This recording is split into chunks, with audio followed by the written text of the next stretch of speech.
Hello, my name is Miss Guadarrama, and today we are going to be talking about what is NGSS. So, why NGSS? So, this Next Generation Science Standards is a K through 12 science frame with the goal of helping students become more scientifically literate. And what this would look like would be basically our students are our future scientists. The difference between NGSS and other science standards come from the use of explaining different science concepts by using science and in the engineering process together. So we're not just using PowerPoints to, have them take notes and take assessments that are multiple choice. We actually want them to do a hands-on activity where they're actually able to show us what they know and also be able to express that through words. Now, we have many different types of sciences that range from life science, earth and space, physical science and engineering, and even technology that are all different in the ways in explaining and understanding different types of phenomenon, which is what science is as a whole. Now, NGSS, its cross-cutting concepts help bring all these different disciplines together and help students understand these different concepts with different forms of learning that involve more hands-on opportunities to explore, analyze, and explain. Again, our goal is helping students not only enjoy discovering the awes that come with science, but also helping them being strong in their scientific literacy as well. So again, with NGSS, students begin their scientific journey with the use of cross-cutting concepts shown here.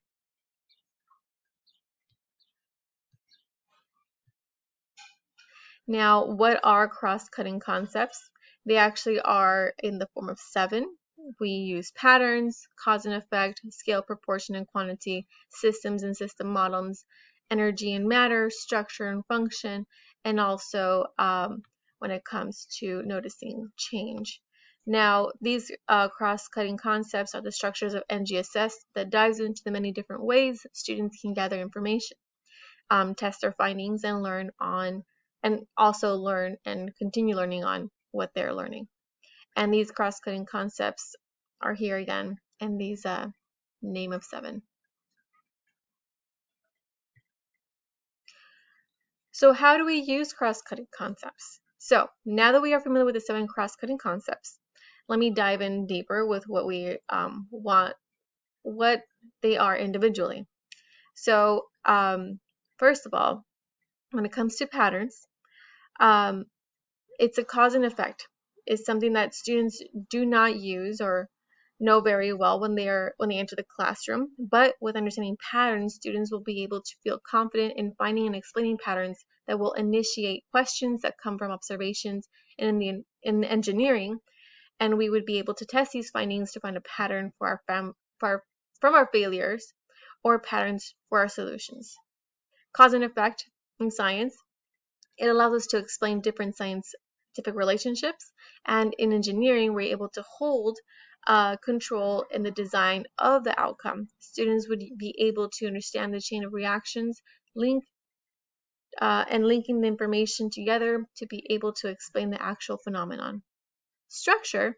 This concept is about learning how the how the structure of an object fits into its function, or how it's able to do its job. Life science, earth science, physical, they all rely on structure and function. Science uses structure and function to help explain phenomenon, and in engineering, we're able to see how a design works or how we can improve that design. Scale and proportion and quantity. This teaches students the difference between scale, proportion, and quantity because they would be able to see the difference between really big and really small changes and their forces. System and system models is anything that separates large concepts like the universe in science to the universe in science, and in science we're actually able to use these systems to understand phenomenon and engineering, and we are able to build systems to help us improve design as well. Energy and matter. This one is important to teach our students Since energy and matter, they're able to see how a system flows, and how they're recycled, and how conservation and all that works together or is connected. In science, it allows us to properly study and understand our systems. Stability and change. This helps students see how things can stay the same and how things are able to be different over time as well. In science, where we use stability and change to see patterns, explain patterns, and then explain phenomenon. And in engineering, we use stability and change to see how we can improve a design. So, science is a study of phenomenon.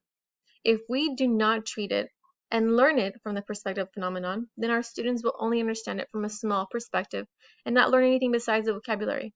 With NGSS, students actually are able to express to you how something works, what makes it work, and why it is so important to know how it works. In this way, we are not only are students seeing the beauty of science, they are becoming scientists themselves who are learning a foundation of knowledge that will help them achieve and reach their goals in the future. Thank you.